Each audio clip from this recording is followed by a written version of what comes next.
줄 믿습니다. 오늘은 누가복음 강의 26번째 시간으로 고향에서 환영받지 못하신 예수님이라는 제목으로 하나님 말씀 함께 살펴보겠습니다.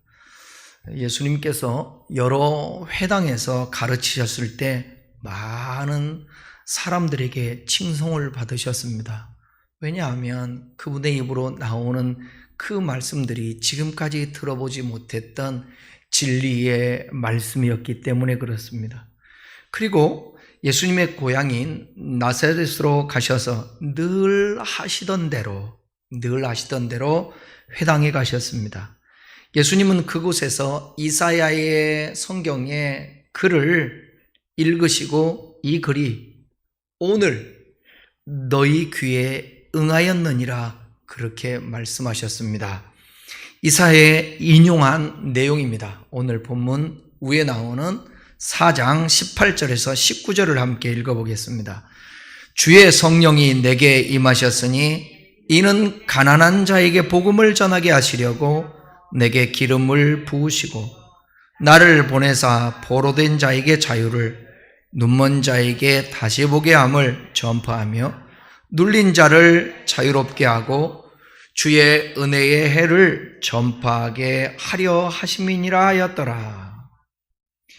이 말씀을 듣고 회당에 모인 사람들이 예수님의 그 은혜롭고 지금까지도 들어보지 못했던 하나님의 말씀을 해석하면서 하는 말에 놀라지 않을 수가 없었습니다. 그러면서 이렇게 반응을 합니다. 오늘 본문 4장 22절입니다. 같이 읽겠습니다. 그들이 다 그를 증언하고 그 입으로 나오는 바 은혜로운 말을 놀랍게 여겨 이르되 이 사람이 요셉의 아들이 아니냐. 오늘 말씀 들으면서 여기 은혜로운 말에 놀랐는데 그들이 하는 말이 뭐라고 그랬느냐. 저 말씀을 전하는 자가 요셉의 아들이 아니냐. 그러니까 지금까지 알고 있는 사람, 평범한 사람이라는 거죠. 예수님이 읽으신 이사야 선지자의 글은 메시아가 오셔서 전파하실 일에 대한 내용입니다. 이미 그 당시까지 700년 전부터 이사야가 하신 말씀이 700년 동안이라 유대인들은 그 생각을 했어요. 메시아가 오는구나. 그 메시아가 오면 가난한 자에게 복음을, 그리고 갇힌 자, 눈먼 자, 이런 자들에게, 고통당하는 자들에게 하나님이 자유를 주실 것이다. 메시아가 와서 그 생각을 하고 있었습니다. 지난 수요일에 말씀드린 것처럼 가난한 자, 포로된 자, 눈먼 자, 눌린 자를 자유롭게 하기 위해서 메시아가 오시는 것이고 바로 그 일이 예수님이 그들에게 함께 하시고 말씀하시는 오늘 응하였다. 내 말이 700년 전에 했던 이사야의 말을 내가 인용했는데 이 인용하면서 내가 지금 전하고 있지 않니? 너희들이 고대하는 내가 곧 메시아야. 하나님의 말씀이 오늘 너희 귀가 듣는 이 순간에 응하게 된 거야. 내가 메시아야. 그 얘기거든요. 이사야 선지자의 예언이 예수님으로 인해 성취되었다라는 뜻입니다. 우리는 예수님을 구원자 메시아로 믿고 있습니다. 때문에 우리에게는 이사야 예언이 자신에게서 성취되었다라는 예수님의 말씀이 지극히 당연한 말로 들릴 수밖에 없습니다. 우리는. 그러나 당시에 나사렛 사람들은 예수님을 평범한 이웃사람, 평범했던 이웃사람 요셉의 아들로 여길 뿐이었습니다. 그런데 그런 사람이 이사야의 예언이 자신에게서 성취되었다고 하면서 메시아 행사를 하고 있으니 메시아 행사하니까 놀라지 않을 수가 없었습니다. 예수님이 이상한 사람으로도 보였을 것입니다. 근데 여기서 우리가 생각할 것은 어떤 메시아를 기대했기 때문에 예수님이 저토록 말씀을 하고 내가 메시아라고 그렇게 고백했을 때에 믿기지 않았을까요? 그들이 예수님의 입에서 나오는 은혜로운 말을 놀랍게 여겼다라는 것도 예수님이 말씀하신 은혜로운 말에 놀랍다기보다는 은혜로운 말이 그들에게는 요셉의 아들에 지나지 않는 예수님의 그 입에서 나왔다는 그 사실에 놀랐다라는 뜻으로 이해할 수가 있습니다. 이 놀라움을 성경은 뭐라고 말하고 있느냐? 이 사람이 요셉의 아들이 아니냐라고 그렇게 표현하고 있습니다. 너 같은 나사렛 요셉의 아들이 감히 메시아라고 할 수 있느냐? 그런 의미로 풀이할 수가 있습니다. 그래서 놀랐던 것입니다. 나사렛 사람들이 예수님에게 이런 반응을 보이는 것은 분명 무리한 것이 아닙니다. 예수님은 이 말씀을 하시기 전까지 나사렛 사람들에게 그 어떤 기적도 보인 일이 없습니다. 때문에 나사렛의 고향 사람들에게 예수님은 그냥 일반 평범한 인물에 불과할 뿐이었습니다. 목수의 아들일 뿐이었죠. 그런데 난데없이 자신이 메시아라고 지칭을 하니까 누가 그 말을 받아들일 수가 있겠습니까? 결국 문제는 나사렛 사람들이 예수님을 안다는 것에 있습니다. 예수님이 고향이 아닌 갈릴리의 여러 회당에서 가르쳤을 때는 많은 사람에게 칭송을 받았다고 한 것을 보면 예수님이 누구인가를 잘 안다라는 것은 예수님을 메시아로 받아들이고 진리의 길을 가는 일에 있어서 오히려 그들에게 걸림돌이 되었다라는 것입니다. 그들은 메시아가 오시면 새로운 방법으로 나타날 줄 알았겠죠. 구름을 타고 오시거나 아니면 전혀 모르는 사람이 어느 날 갑자기 나타나서 엄청난 이적을 행하며 사람들의 마음을 사로잡아 돈을 뿌리고 군인들이나 무기를 보내면서 신혈을 선포할 것이라고 아마도 생각할 것입니다. 이것이 메시아, 곧 하나님에 대한 사람들의 오해인 것입니다. 성경은 구약 성경에 약속했잖아요. 이미 말씀했지 않았습니까? 예수님이 오실 때 동정녀로 탄생할 것이고 베들레헴에 오실 것이고 이미 약속했어요. 근데 그 약속했던 하나님의 말씀하고는 관심이 없고 임의로 자기들 나름대로의 생각에 메시아 정도 되니까 그래서 자기가 설정해 놓은 그 방법대로 예수님이 오실 것이다 라고 생각했던 거죠.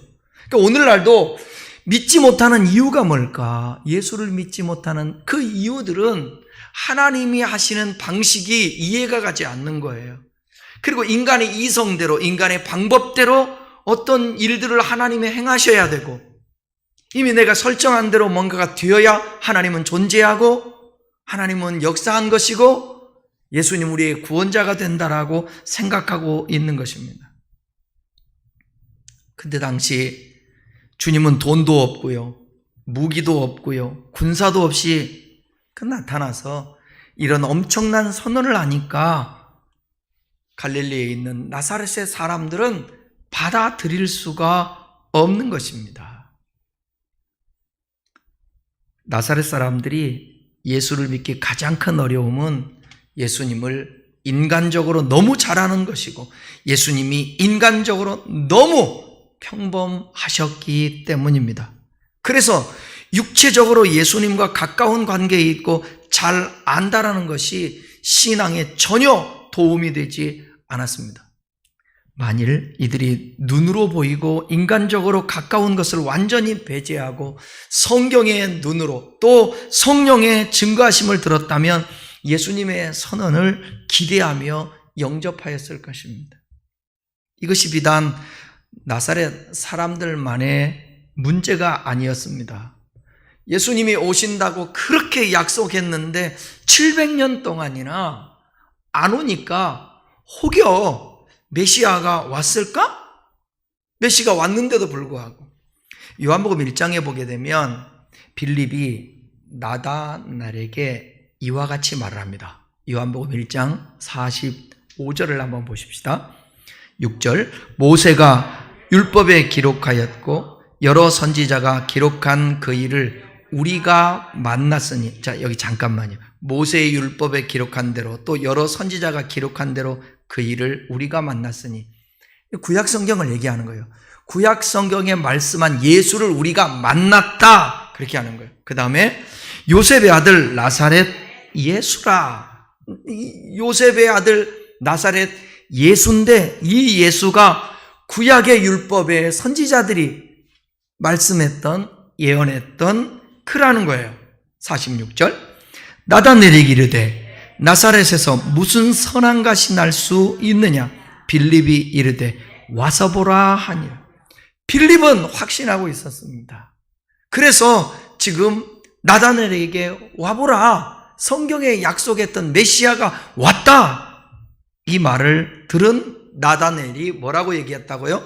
나사렛에서 무슨 선한 것이 날 수 있느냐, 그 말로 반응을 했습니다. 당시 종교 지도라고 할 수 있는 제사장, 서기관, 바리새인들도 예수님에 대해서 이런 선입견을 갖고 있습니다. 결국 나사렛 사람들은 예수님이 자신들과 다르지 않은 별 볼 일 없는 존재라는 것 때문에 거부한 것입니다. 유대 종교 지도자들은 예수님이 자신들에 비해서 한참 뒤떨어지는 존재라는 것 때문에 거부한 것입니다. 모두가 세상적인 기준으로만 예수님을 바라본 것입니다. 세상적 기준이 그들의 상식이었고 잣대였다라는 것입니다. 오늘날도 그렇죠. 사람들이 봐야 믿고 내 기준에 이해가 가야 믿게 되는 것입니다. 그런데 여러분, 존재하는 신뿐만 아니라 이 존재하고 있는 이 세상의 모든 것들, 이치, 원리들, 심지어 이 마이크 하나도 어떻게 만들어졌는지 우리가 정확하게 알지 못하고 그냥 믿고 받아들이고 쓰고 있는데, 하나님에 대해서 이해한다라는 건 쉽지 않아서, 하나님은 우리가 지혜와 지식적으로 이해하는 것이 아니라 하나님이 선포한 말씀을 먼저 받아들이고 믿을 때에 이해가 가는 것입니다. 예수님을 제대로 알려면 성경으로 돌아가서 성령의 증거를 들어야 합니다. 세례 요한은요, 예수님을 개인적으로 정말 친척이니까 잘 아는 사람 아니었겠습니까? 그런데 그런 인간적인 알물 다 무시해버리고 오직 성령과 성경의 그 증거로서 예수님을 보았기 때문에 예수님을 하나님의 아들로 믿을 수가 있었다라는 것입니다. 오래 교회 생활을 한 것이 신앙의 때로는 장애가 될 수 있습니다. 성경을 많이 안다라고 하는 것이 오히려 잘못 오해하면, 잘못 성경을 알면 예수님에 대해서 잘못 이해할 수 있기 때문에 오히려 어려움을 당할 수가 있습니다. 배웠다고 하는 또 지식적이고 이성적인 그런 생각을 갖고 있는 사람이 예수를 못 믿는 이유도 바로 여기에 있는 것입니다. 요한복음 3장 5절을 한번 우리 함께 읽겠습니다.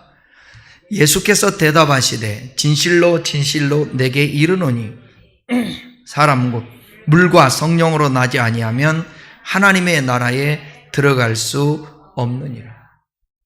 니고데모가 지금으로 얘기하면 산들린 공의원이었으니까 국회의원 정도 아마 될 거예요, 우리나라에.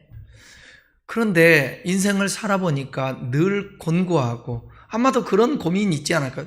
내가 어디에서 와서 무엇 때문에 살며 어디로 가고 있는가?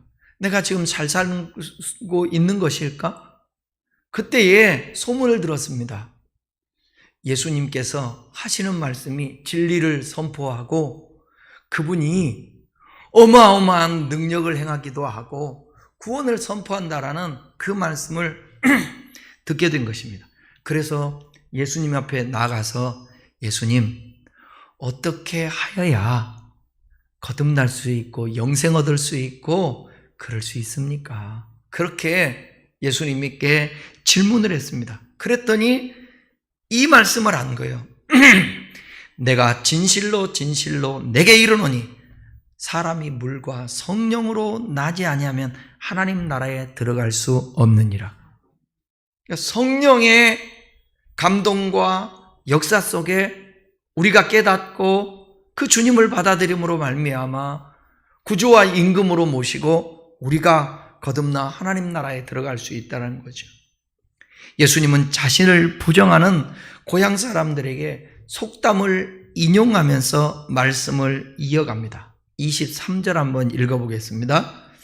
예수께서 그들에게 이르시되 너희가 반드시 의사야 너 자신을 고치라 하는 속담을 인용하여 내게 말하기를 우리가 들은 바 가버나움에서 행한 일을 내 고향 여기서도 행하라 하리라. 그런데 이 말은요, 나사렛 사람들이 한 말이 아니라 예수님을 요셉의 아들로만 바라보는 그들이 반드시 그렇게 말할 것이라고 예수님이 하신 말씀입니다. 그들이 예수님에 대해 어떤 말을 할 것인가를 미리 우리 전능하신 예수님께서 아신 것이죠. 예수님은 당시 유대인들이 많이 사용하던 속담, 의사야 너 자신을 고치라, 이 속담을 인용하여 말씀하셨습니다. 이 속담이 무슨 뜻이냐면 의사라면 남의 병을 고치기 전에 먼저 자기 병부터 고쳐야 한다, 이러한 그 당시에 속담이 있었습니다. 그러니까 예수님은 가난한 자에게 복음을 전하게 하시고 포로된 자에게 자유를, 눈먼 자에게 다시 보게 함을 전파하며 또 눌린 자에게 자유롭게 하고 하는 선지자의 말이 자신에게서 성취되었다고 하셨습니다. 자신으로 말미암아서. 그러나 나사렛 사람들이 보는 그 눈에 보인 예수님은 목수인 요셉의 아들로서 정말 가난한 거예요. 눌린 자와 똑같은 것입니다. 똑같은 인간으로서. 그러니까 그를 메시아로 받아들일 수 없죠. 다시 말해서 예수님 자신도 가난하고 사회적으로 포로되고 눌린 자와 같은 비천한 형편에 처해 있으면서도 선지자의 예언이 자신에게서 성취되었다라는 것은 마치 속담처럼 병에 걸린 의사가 자신의 병은 고치지 못하면서 남의 병을 고치겠다고 하는 것과 같기 때문입니다. 그들이 이렇게 속담을 통하여서 말할 것을 예수님은 먼저 아시고 그들에게 예수님이 너희들이 이렇게 말할 것이다 하며 이 속담을 꺼내든 것입니다. 그 속담을 인용하면서 가버나움에서 행한 일을 내 고향 여기서도 행해봐라 라는 말로 조롱한다라는 것입니다. 만약 예수님이 부자가 되고요, 유대 사회에서 영웅적인 인물이 되어서 고향에 돌아와서 선지자의 예언이 자신에게서 성취되었다라는 말씀을 하셨다면 사람들은 그 말을 받아들이면서 예수님도 단지 요셉의 아들로만 보이지 않았을 것입니다. 하지만 형편이 조금도 달라지지 않은 채 그 같은 말을 하니까 인정을 받을 수가 없었던 것입니다.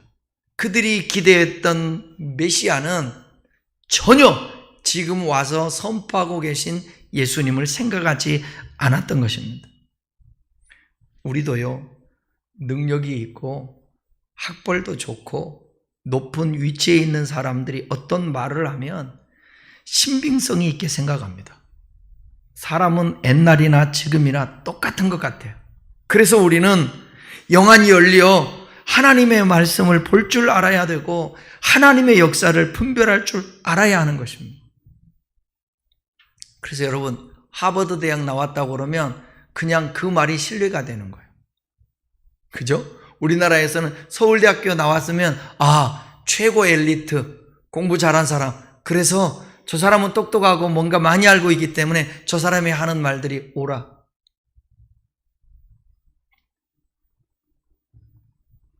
정치권에도 보게 되면 여러분, 모 대표가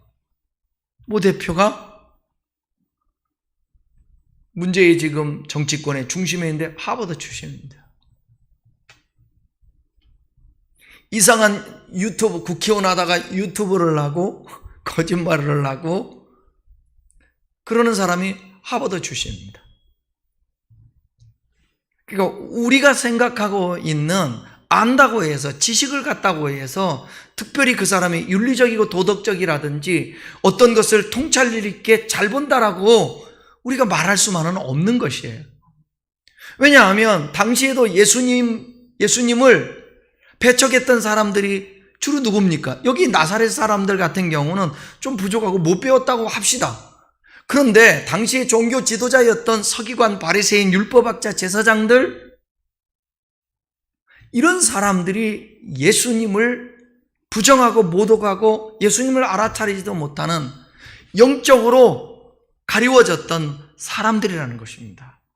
그래서 여러분, 성경은 배움을 떠나서 하나님을 경외하고 신뢰하고 성령으로 살려고 하는 사람들에게 영적인 안목을 열어주시고 이해하게 하고 깨닫게 하고 믿음을 갖게 하는 것입니다. 여러분들이 영 안에 열려 하나님의 그 말씀을 잘 깨달을 수 있기를 바라고, 들을 때 깨달을 수 있기를 바라고, 하나님의 행하시는 일들을 보면서 이것이 하나님의 역사인가 마귀의 역사인가 분별할 수 있는 영적인 통찰력이 있었으면 좋겠습니다. 이거는 지식으로 되는 게 아니라 하나님의 영으로 가능한 거예요. 영에 속한 사람이 될 때에 가능한 것입니다. 그러니까 영적인 사람이 되려면, 영에 속한 사람이 되려면 반대면 되는 거예요. 영에 속한 사람의 반대가 뭐겠어요? 육에 속하고 육신에 속한 거예요. 영에 속한 사람의 반대가 육신에 속하고 육에 속한. 그럼 우리가 육에 속하지 않고 육신에 속하지 않으면 저절로 믿음 안에서 영에 속한 사람이 될 수 있는 거예요. 그러니까 악은 죄는 모양이라도 버리는 겁니다. 악은. 아닌 말은 하지 말고, 아닌 것은 보지 말고, 아닌 것은 먹지 말고, 아닌 것은 가지 말고, 그러는 거예요. 유럽의 어느 젊은 총리가 친구들과 파티를 열고 술을 먹고 춤을 췄다고 해서 말들이 되게 많잖아요. 거기 오늘 보니까 인터넷 신문에 보니까 미국 클린턴 힐러리 여사가 적극 응원하면서 춤추라고 더 추라고 그런 얘기도 했는데, 자국에서는 그 총리의 춤추는 것이 부적절하다 그렇게 얘기를 하고 있어요. 모든 것이 가하나 모든 것이 유익하지 않습니다. 모든 것이 가하나 모든 것이 덕이 되지 않습니다. 우리가 하나님의 영으로 충만해서 살면 오히려 그런 구설수에 오르는 육적인 육신의 소욕을 따라 살아가는 삶을 안 살아요. 앞으로 점점 더 이 세상은 여러분 악해지고요, 선한 사람보다는 악한 사람이 많기 때문에 그 악한 사람이 행하는 것들을 동조하며 그럴 거예요. 어쩔 때 나쁜 짓을 하는 사람, 그런 사람들을 비방도 하지만 때로는 뒤돌아서 위로받는 거 아십니까? 저런 사람도 저런 위치에 가는데 나는, 그리고 자기의 죄들을 합리화하는 거예요. 이것은 세상의 풍조지 하나님의 역사가 아닌 것입니다. 이것들을 분별해내려면 우리가 영에 속한 성령이 충만한 사람들이 되어야 되는 것입니다. 예수님은 이어서 24절에서 선지자가 고향에서 환영을 받는 자가 없느니라고 말했습니다.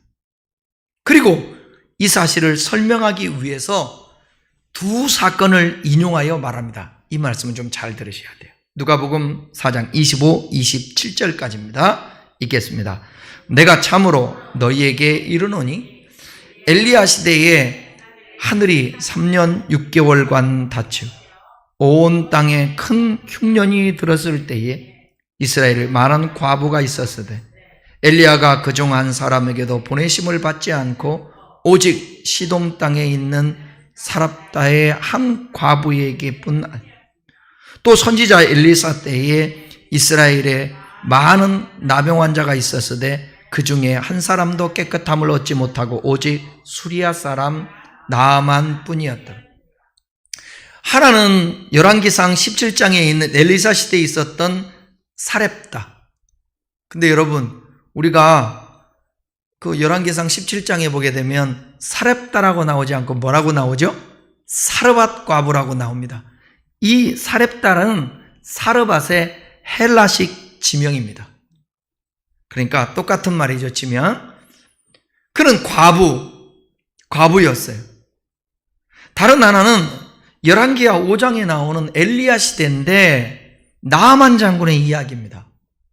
엘리야 시대의 하늘이요 3년 6개월 동안 닫혀서 온 땅에 흉년이 들었을 때 이스라엘에 많은 과부가 있었지만 엘리야는 그중 한 사람에게도 보내심을 받지 않고 오직 시돈 땅에 있던 이 사렙다의 한 과부에게 뿐이었다라고 성경은 말합니다. 그리고 선지자 엘리사 때에 이스라엘에 많은 나병 환자들이 있었잖아요. 그 중에 한 사람도 깨끗함을 얻지 못하고 오직 수리아 사람 이 나아만 장군뿐이었습니다. 사렙다 과부와 나아만은 모두요 유대인이 아니에요. 이방인입니다. 이방인. 그리고 엘리야와 엘리사는 모두 이스라엘의 위대한 선지자였습니다. 결국 이스라엘의 위대한 선지자로 인하여 이스라엘의 아닌 이방인이 하나님의 구원을 경험했다라는 거예요. 예수님이요 요한복음 1장에 보게 되면 선민 이스라엘 백성들을 구원하러 왔는데 저 백성들이 영접지 아니하였으니 이방인에게 복음이 가는 것입니다. 결국 이스라엘의 위대한 선지자 엘리야와 엘리사를 통해서 이방인이었던 사렙다 과부와 나아만 장군이 하나님의 구원을 경험하게 되었다는 거예요. 이 말을 들은 회당에 있는 사람들이 크게 화를 내며 반응을 합니다. 28절부터 30절에 있는 말씀 보겠습니다. 회당에 있는 자들이 이것을 듣고 다 크게 화가 나서 일어나 동네 밖으로 쫓아내요. 그 동네가 건설된 산 낭떠러지까지 끌고 가서 밀쳐 떨어뜨리고자 하되 예수께서 그를 가운데로 지나서 가시니라. 예수님을 동네에서 쫓아내서 그 동네가 건설된 그 산 낭떠러지까지 끌고 가가지고 떨어뜨리려고, 다시 말하면 죽이려고 하였습니다. 사방이 낭떠러지였어요. 예수님은 그 자리를 피해서 다른 곳으로 가시게 됩니다. 왜냐하면 지금 예수님 죽으면 안 되거든요. 사역을 하고 복음을 전하고 많은 일을 해야 되고 아직 내 때가 되지 아니하였다. 예수님 그런 말씀을 여러 번 하시잖아요. 아직 죽을 때가 아닌데 죽을 수가 없어요. 그때는 하나님이 도우셨든지 아니면 예수님이 전제하신 그 능력으로 예수님이 피했든지 오늘 성경은 그들 가운데로 지나서 가셨다. 그렇게 표현하고 있습니다. 나사렛 사람들이 그토록 화가 난 이유가 무엇일까? 사렙다 과부와 나아만의 이야기는 나사렛 사람들이 이방인인 그들보다 못하다는 뜻인 거예요. 그건 또 알아들어요. 그런데 단지 이것만으로 이웃이었던 예수님을 낭떠러지에서 밀어 죽이려고 했다라는 것은 쉽게 납득이 되지 않습니다. 이 점을 생각하면 예수님의 말씀에 그토록 분노한 것은 다른 이유가 있었다고 할 수 있는데 그것은 뭐냐? 예수님의 말씀이 자신들은 메시아의 보내심을 받지 않은 사람들이라는 뜻이 되기도 하기 때문에 그렇습니다. 우리들에게는 메시아가 안 오나? 예수님이 그렇게 말씀하시니까 그런 생각을 가졌던 것입니다. 노마로 인해서 억압과 고통을 받는 이스라엘의 소망은 오직 메시아의 오심이었습니다. 그런데 메시아가 자신들에게 보내심을 받지 않으셨다라는 것은 하나님의 구원과는 상관이 없다는 뜻이기 때문에 분노하지 않을 수가 없었습니다. 그러면 깨달아야지. 바로 눈앞에 있는 그 예수가 바로 메시아인데 그 예수를 알아차리지 못하고 예수님이 하신 말 때문에 분노하는 거예요. 이게 영적으로 얼마나 교만이고 이기적입니까? 오늘날도 마찬가지예요. 신앙에 구원에만 관심이 있고 축복에만 관심이 있고 하나님이 무엇을 원하시고 하나님이 기뻐하시는 것이 거기에는 관심이 없는 거예요. 오직 목적이 하나님 뜻, 하나님이 행하시는 일, 거기에 관심이 없고 내 목적 성취.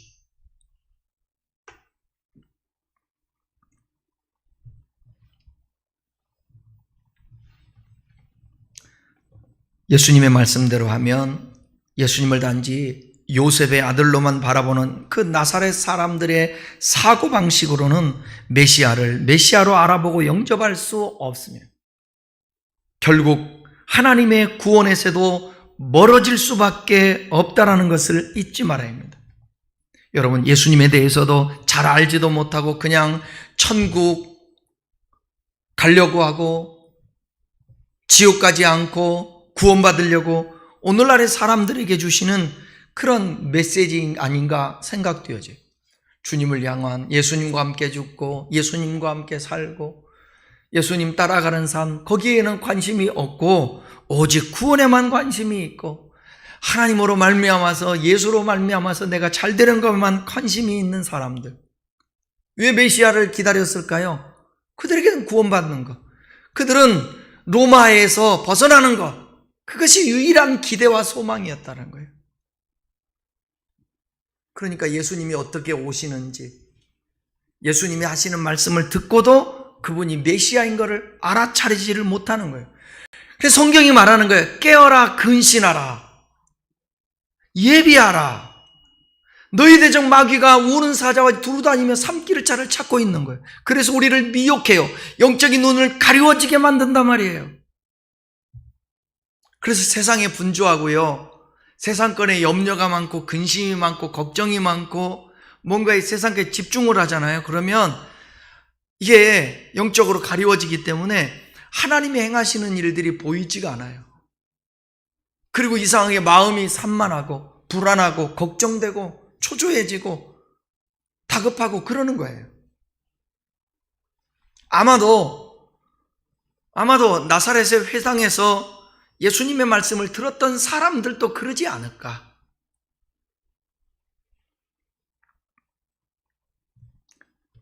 나사렛 사람들이 예수의 말을 듣고 놀랍게 여겼으면서 요셉의 아들이 아니냐라고 한 것은 그들의 관심이 외적인 형편에 있었다라는 것을 알 수가 있습니다. 그래서 자기들과 똑같은 처지에 있는 예수님의 말을 듣기를 거부한 것입니다. 이것은 지금도 다르지 않습니다. 예수님을 지금의 형편보다 더 낫게 해주시는 분으로 바라본다면 우리의 영혼을 살리는 생명의 말씀을 듣지 못하게 되는 것입니다. 우리 예를 들어서 아까 사렙다 과부 얘기했는데 한번 생각해 볼까요? 오랜 가뭄으로 인해서 양식이 다 떨어져 할 수 없이 굶어 죽기로 작정한 그 과부가 엘리야 선지자를 만났습니다. 그리고 하나님의 자기가 가진 것을 내놓음으로 말미암아 하나님의 기적을 체험했습니다. 그랬더니 통에 가루가 떨어지지 아니하고 그 병의 기름이 없어지지 않는 기적으로 인해서 과부는 먹고 살 수 있는 형편은 됐지만 단지 굶어 죽지는 않았지만 과부가 부자가 되지는 않았습니다. 나만 또 볼까요? 엘리사를 만남으로 인해서 문둥병이 나았을 뿐이지 그가 신분이 더 격상되거나 부귀 영화를 누리게 되었다고 성경은 말하지 않습니다. 그러니까 예수 믿고 하나님의 사람들이 자꾸 기도해야 하는 것이 뭐냐면 하나님은 꼭 은행에 저축해 놓은 통장과 같고 문제 해결사와 같고 맥가이버와 같고 만능인과 같고 내가 원하는 대로 뭐든지 해줄 것이다. 그분을 만나면 그런 생각은 오해라는 것이지요. 그리스도인들이 하나님의 은혜를 안다는 것이 무슨 뜻일까요? 우리가 예수님을 믿음으로써 누리게 되는 은혜는 여러분 하나님의 구원입니다.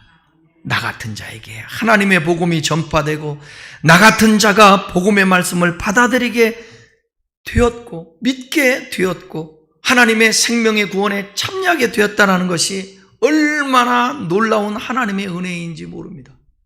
이 은혜를 아는 것이 진정한 하나님의 사람인 것입니다. 사렙다 가부와 나아만은 이방인으로서 하나님께 무시받아야 할 사람이었습니다. 당시에.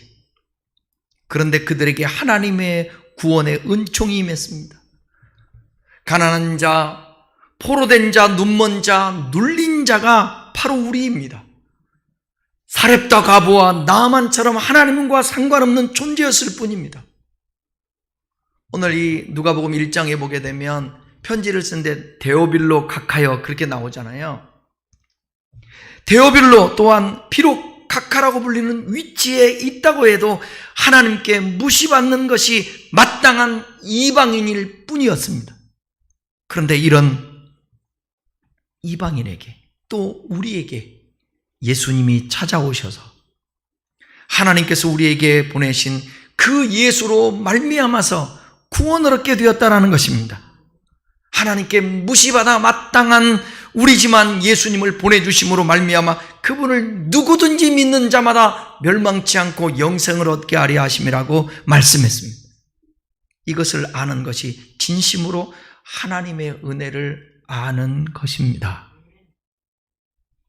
결론입니다. 예수님이 저와 여러분에게 오셨고 저와 여러분의 죄를 대신해서 십자가에 죽으시고 부활하셔서 저와 여러분을 영원한 생명의 세계에 있게 하신 것 말고 무엇을 더 원하고 무엇이 더 우리에게 필요하겠습니까?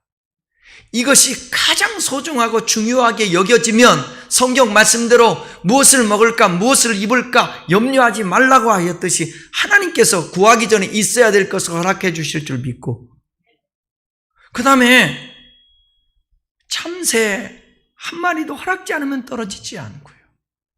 참새도 개평으로 주는 참새 한 마리 몇 푼 되지 않는 그것 또한 귀하게 여기시는 하나님께서 하물며 너희일까 보냐 그렇게 말씀했는데 우리가 구원의 감격에서 하나님의 전적인 은혜를 고백하며 믿음으로 살아갈 때 하나님께서 우리를 보시고 아시고 우리의 필요한 것을 채워주지 않고 하나님께서 우리를 인도해 주지 않겠습니까?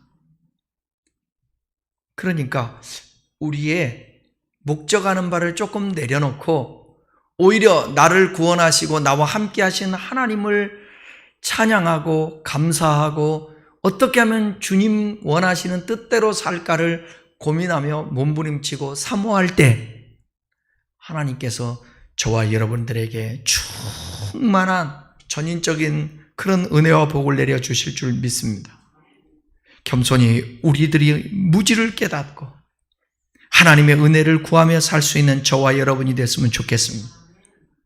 그러므로 하나님의 축복이 오늘 본문에 등장하는 나사렛 사람처럼 비껴가지 않고 오히려 이방인이었던 예수님이 말씀하신 사렙다 가부나 나아만 장관처럼 은혜를 입듯이 저와 여러분도 그런 은혜의 복을 누렸으면 좋겠습니다. 다 같이 기도하겠습니다.